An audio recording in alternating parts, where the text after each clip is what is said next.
Don't miss the tea. Subscribe now. Girl, pour the wine. No, pour the whole bottle. You are absolutely not going to believe what I just came from. You know how I've been telling you about my cousin? Let's just call her Linda for the sake of my sanity, and that new husband of hers. The one I've had a bad feeling about since day one. Well, hold onto your glass, because the situation has gone from a weird family dynamic to a full-blown Dateline special waiting to happen. I went over there recently, and I am physically shaking just talking about it. I mean, I knew things were tight. I knew the living situation wasn't exactly the Ritz, but what I saw, it is vile. It is actual, literal insanity, and I am sitting here torn between calling the police, calling CPS, or driving back over there and screaming until my lungs give out. Okay, let me set the scene for you so you understand the gravity of this mess. We are in the greater Seattle area, right? You know what the weather is like here. It's damp, it's cold, it's gray, and half the year it's raining sideways. It is not exactly tropical camping weather. So Linda is living in this house with her husband. Now remember, this man is not the father of her children. He's the stepdad, if you can even call him that with a straight face. They moved into his place about a year and a half ago. It's a 2-bedroom house. Small, sure, but it's a house. It has walls, insulation, heat, a roof, all the things you expect humans to reside in.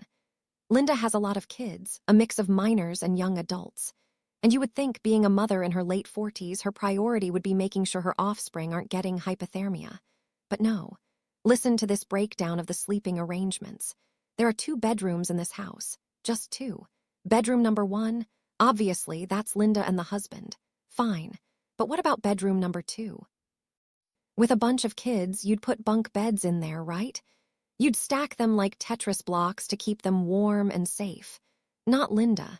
Bedroom number 2 is, wait for it, the husband's hobby and work room. The second bedroom in a house full of children is my cousin's husband's hobby and work room. I'm not joking. I wish I was joking. There are literal children sleeping like stray animals, and this man has an entire room dedicated to whatever nonsense he does, probably scrolling Facebook or building model airplanes. That door is shut, and that room is off limits. A designated man cave while the children are homeless in their own backyard. So where are the kids? Brace yourself. The minor son, a literal child. He sleeps on the floor, in the living room, like a dog, no bed, just the floor. But oh, it gets so much worse. That's the best sleeping arrangement of the bunch. The daughters, there are 3 of them, 2 minors and one who just turned into an adult. They aren't even allowed inside the house. They are sleeping in a camping trailer in the backyard. And up until a few months ago, it had no electricity. Can you imagine? December in Seattle, freezing rain, 35 degrees at night, and these girls are out there in a metal box with no heat. They finally ran an extension cord or something recently, but it's tiny. There's only 1 bed in this trailer. 1. So every single night, 2 of those girls are sleeping on the hard, cold floor of a filthy trailer that smells like mildew and despair. But wait, there's more. Because apparently we haven't hit rock bottom yet. Linda's adult son is also living on the property. He sleeps in a tent, a nylon tent, in the yard. Rain, wind, mud, he's in a tent.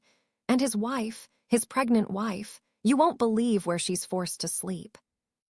My adult nephew sleeps in a tent in the mud, but his wife, she sleeps in their car. A sedan, just curled up in the passenger seat or the back seat. And here is the kicker, she is pregnant. She is currently baking a second grandchild for my cousin, and she is sleeping in a Honda Civic in the driveway because she's not allowed inside. And where is their first baby? Inside the house. In a playpen in the living room.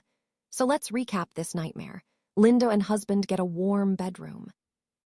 The husband's hobbies get a private sanctuary bedroom. The minor son gets the living room floor. The baby grandchild is in a playpen. 3 daughters are crammed into a freezing trailer. The adult son is in a tent, and his pregnant wife sleeps in the backseat of a car.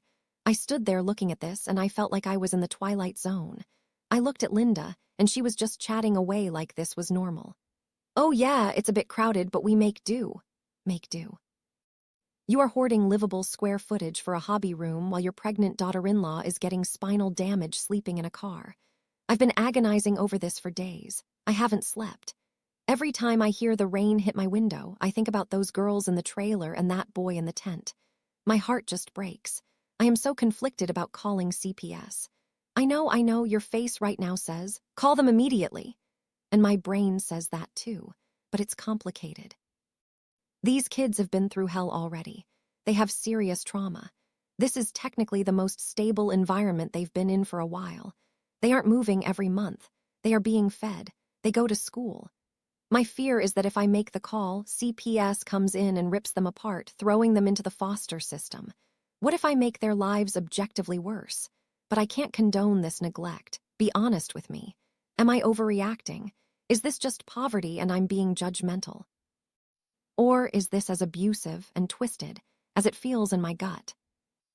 I keep thinking maybe they would have a better life somewhere else. Maybe there's a foster family out there that would actually give them a bed, a warm blanket, a room with a door. And then the guilt hits me. I feel like a hypocrite. I'm sitting here judging Linda, but I can't take them in. You know my situation. I don't have the space. I don't have the money to take on 2 or 3 minors plus an adult son and a pregnant wife. I physically cannot be their savior, so I feel helpless.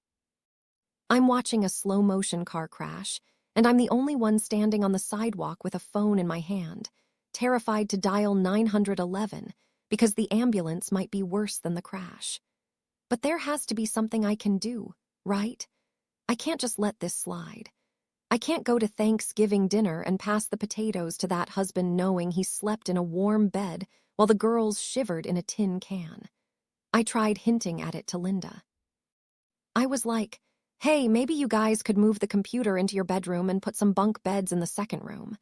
And she just looked at me with this blank stare and said, oh no, he needs his space. He works hard. It's the hierarchy of it that makes me sick. It's the visual representation of how little those kids matter to that man and how Linda is letting it happen to keep him happy. She chose his hobby room over her own children's basic human needs.